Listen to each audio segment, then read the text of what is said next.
Hey, Hammy here, getting ready to start Chapter 9, in which we will look at the cell cycle and cellular reproduction, which includes mitosis. In the first video here, we're going to go over the first two sections, which covers kind of the basic cell cycle and some of the checkpoints, and then also structure the eukaryotic chromosome, because that's a pretty short little section, and so we can combine these two.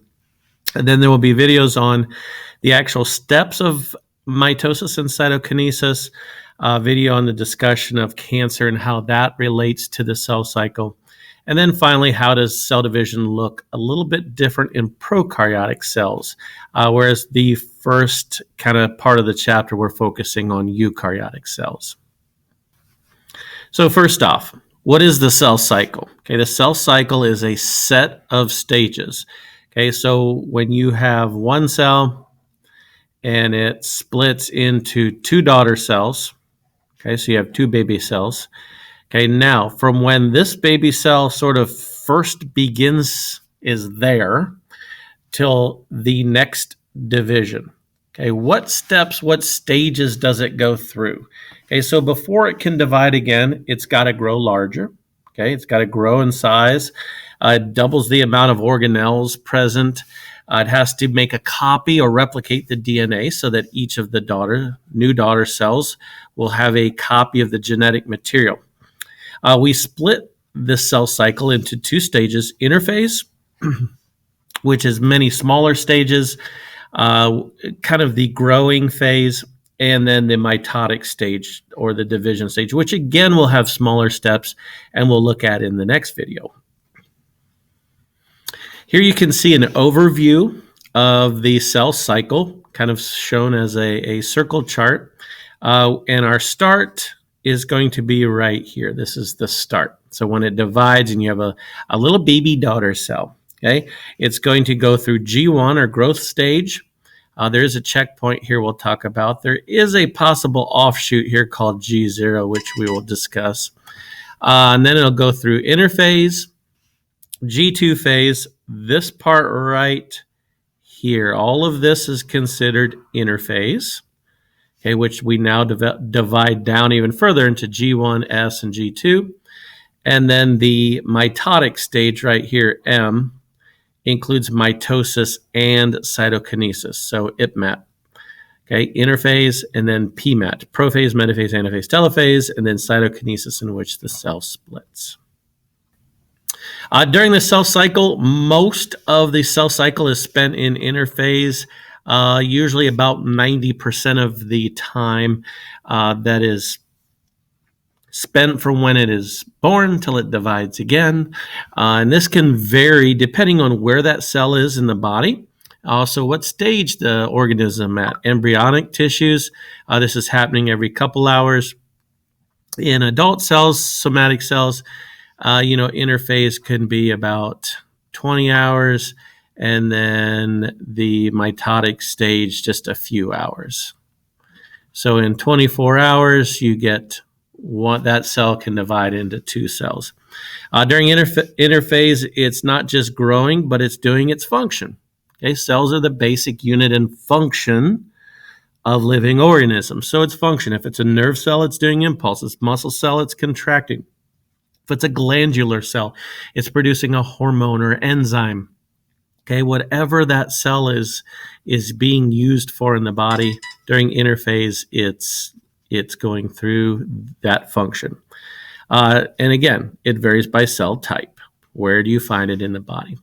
Some cells do not go through the rest of the cell cycle. That's called G0 stage, sometimes referred to as cell specialization. They do not divide, unless certain times they can be stimulated too. But a lot of times your nerve and muscle cells, you have what you have. If you damage them, they will not grow back. That damage is permanent. Again, just kind of a recap, interphase makes up G1, S, and G2 phases. It's about 90% of the cell cycle. If we look and break them down even further, G1, initially scientists, G stood for gap. because it was the gap between the S when the DNA was replicated and then the second gap. We now use the G to represent growth because you have a brand new daughter cell. It's recovering from its previous division. It's making a lot of organelles like ribosomes, ER, Golgi, lysosomes, all those cell parts, mitochondria, chloroplasts, if you're a plant, all those functional organelles you're gonna get more and more of them. It's going to get bigger in size, okay? And it's going to accumulate the raw materials, get the stuff ready for DNA synthesis for the next stage. Okay, the S part of interphase, S stands for DNA synthesis, or we often refer to it as DNA replication, making a replica or making a copy. So chromosomes enter, your DNA enters the S phase with one chromatid each. Okay, so kind of like one squiggle, one coil, one DNA helix. Okay, after DNA replication, when it's done with S phase, they're going to be connected, remember, by a centromere, but it's going to make a copy. Okay, it's going to make a copy of this strand over here, and you're going to have an exact replica called a sister chromatid. Okay, attached with a centromere, kind of in these little X shapes. We learned about them in Bio 1. Okay, and then during division, you have a copy. One can be pulled to either side of the cell.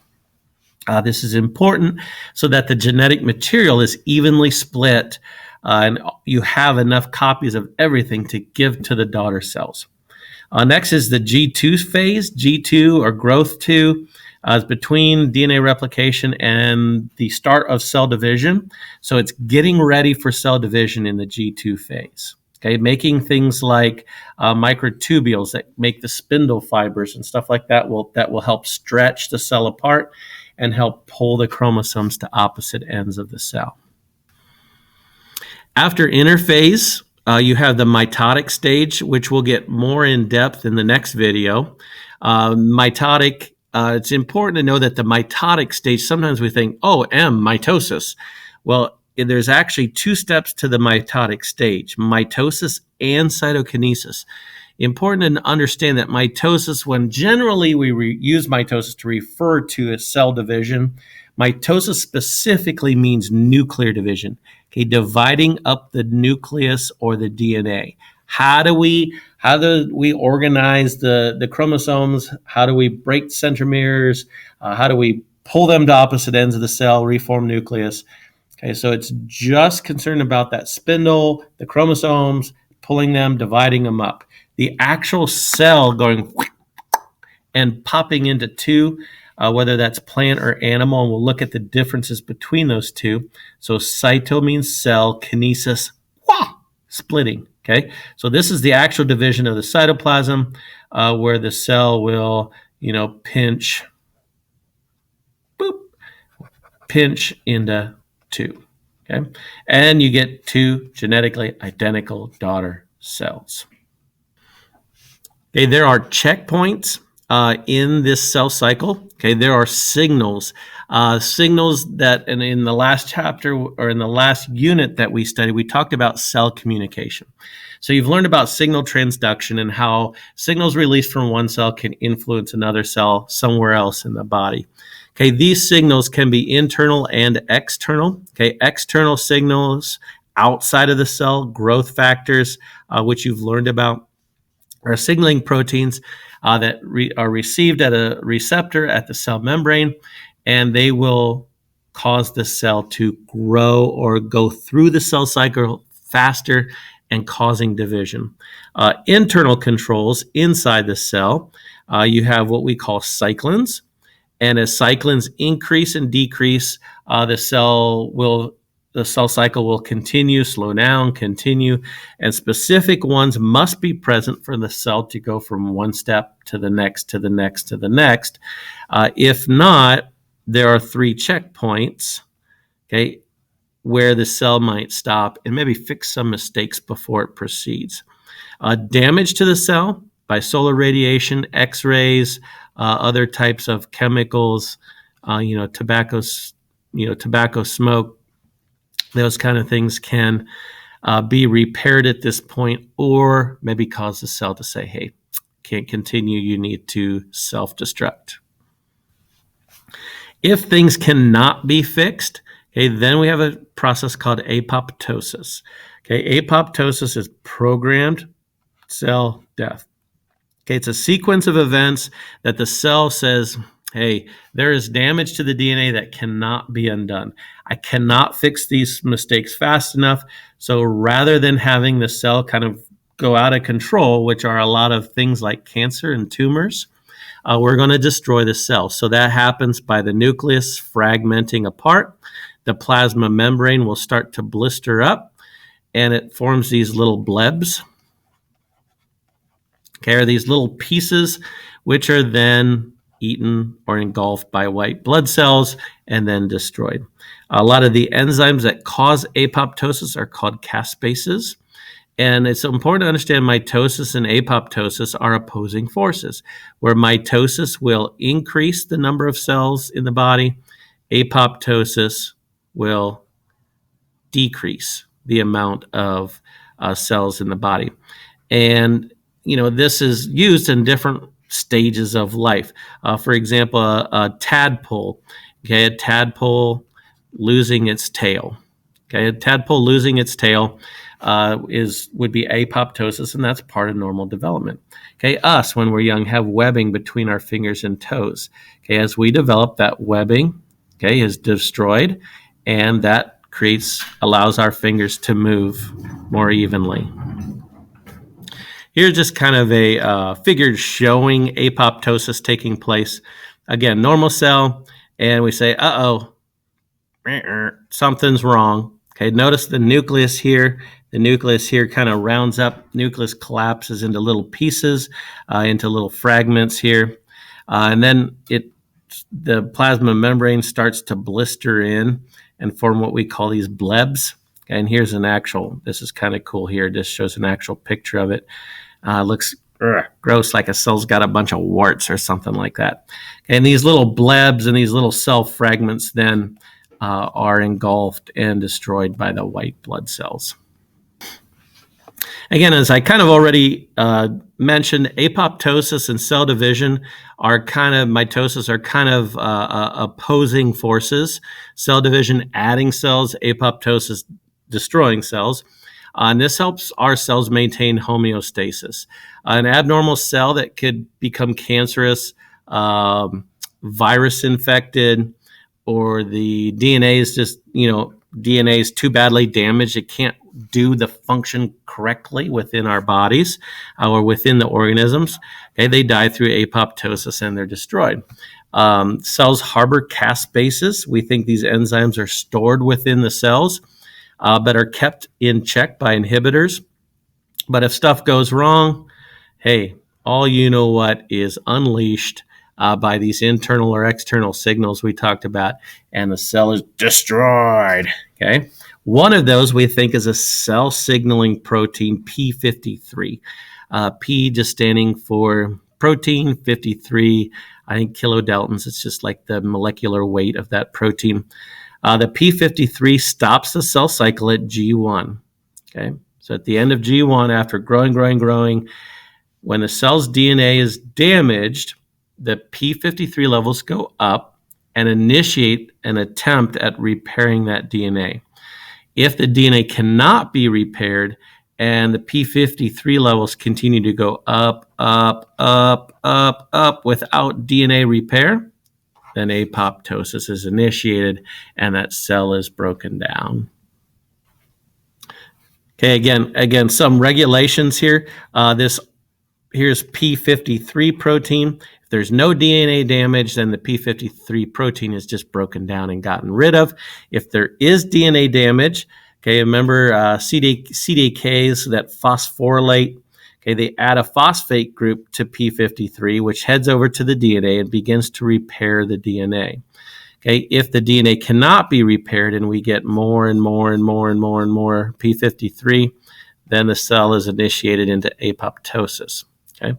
Another regulating factor is the RB retinoblastoma, which is found in some cancers in the eye. So it was named the RB protein. Normally has this E2F protein attached to it, and it's sort of chilling, hanging out. Okay, when CDKs are not present, it just sort of chills.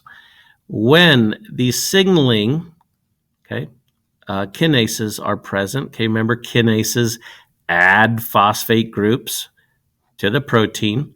When that phosphate group is added, it shoots off this E2F protein. The E2F protein binds to the DNA and it starts to make cell cycle proteins so that it can continue and be stimulated to continue through the cell cycle. So again, a lot of this sort of regulation, cell regulation, refers back to our last unit and a lot of the little molecules we talked about in the cell communication unit. And whether these signals are present or not determines whether that cell will go forth with or be stimulated to go through the cell cycle, or whether it's held back to repair damage. If damage can't be repaired, then the cell is broken down through apoptosis. The second section of the chapter just talks a little bit, before we get into the actual steps of mitosis, what exactly is a eukaryotic chromosome? Okay, eukaryotic chromosome. Each chromosome is a single double helix strand of DNA. But it's not just DNA. We've found that in a chromosome, about 50% of that chromosome is protein. Okay, so a lot of that protein is what these little things we call histones.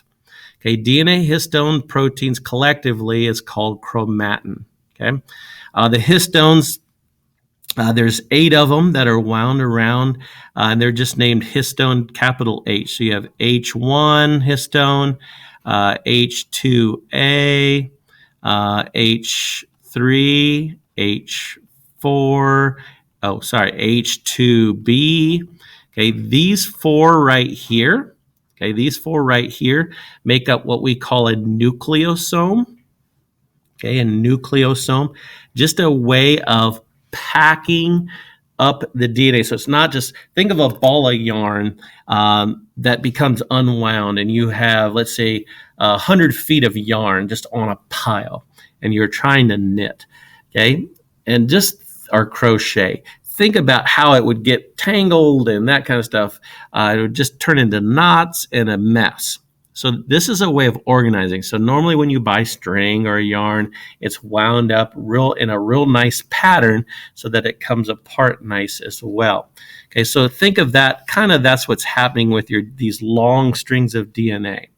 Okay, there's 2 each. There's 2 H2As, 2 H3s, 2 H4s, 2 H2Bs.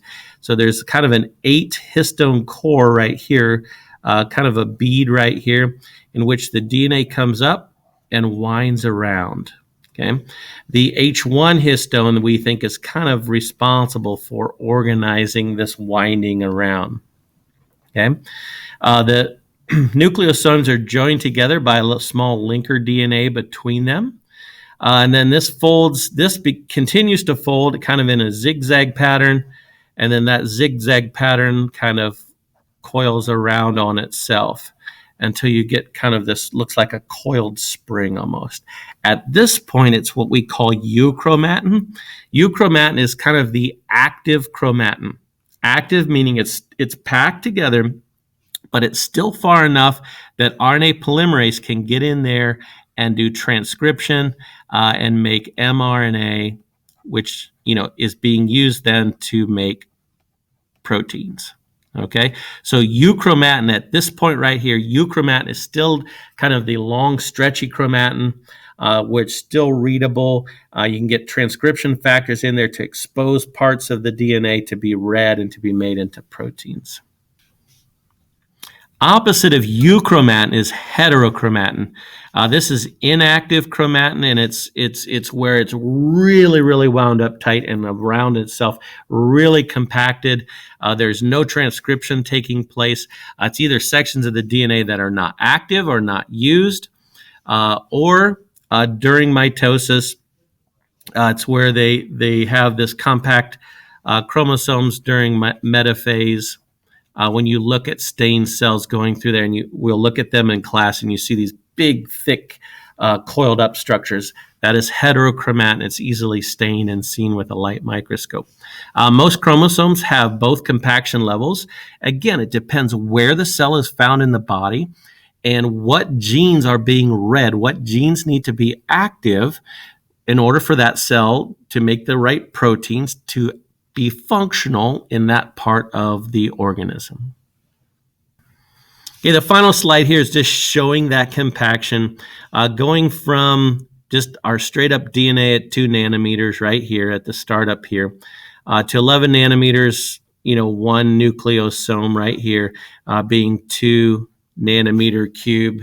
Okay, the H1 histone then helps organize this coiling, okay, into sort of loops.